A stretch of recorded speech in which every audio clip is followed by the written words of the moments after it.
Ambitious policy measures for the financial year 2020-2021, high revenue targets, and an invisible enemy already hurting businesses is a top challenge for the taxman.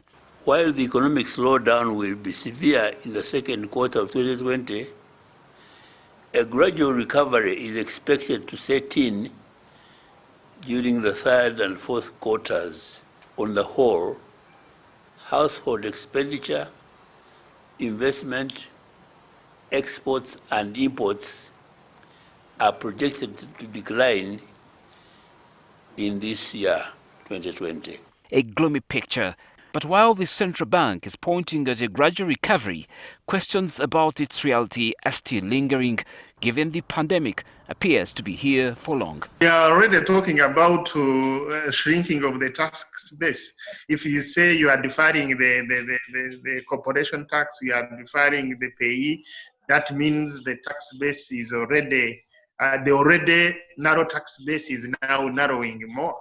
And that means there are other options.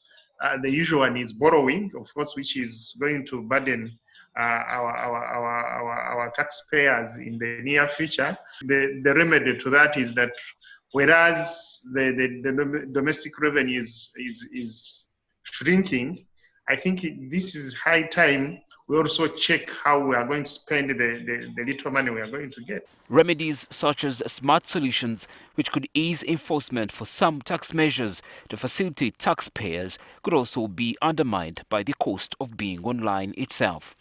They have already put into place measures to try and, one, expand the tax base. So if you look at the tax register expansion exercise, that has been ongoing. They have introduced the e-invoicing, so they are piloting this with some companies, and as part of that, it's to give them more, more of an insight into the businesses, the transactions that businesses have.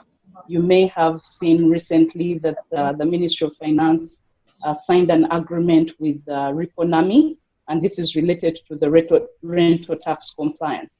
As a factor of production, ICT is increasingly becoming, it is a factor of production that we need to seriously invest in. And so one of the things that we really would like to see is a progressive tax regime that enables more citizens to access technology, to access the internet at a fair cost, and that enables more citizens to actively participate in what you call the digital economy. Government is pegging its hopes on a very pragmatic economic strategy, according to Patrick Ochailap, the Deputy Secretary to the Treasury. Increase household incomes and improve upon the welfare of households engaged in agricultural production, where we have a comparative advantage.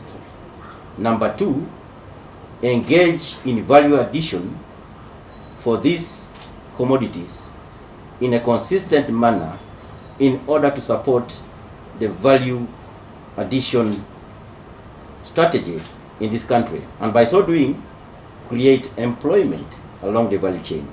Create employment, create industrialization, and create import substitution industries.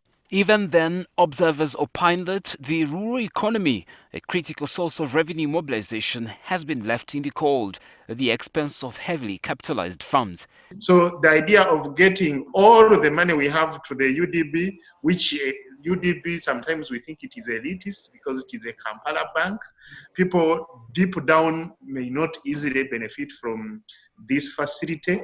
We think that even if it was to be radical and maybe they say out of 1 trillion, let 400 billion go to the microfinance support center and go directly to the circles so that this person selling tomatoes, selling onions, the grassroots person can be able to benefit from that to resuscitate their businesses and be able to actually get money on themselves and then boost the demand that definitely the manufacturers and industries.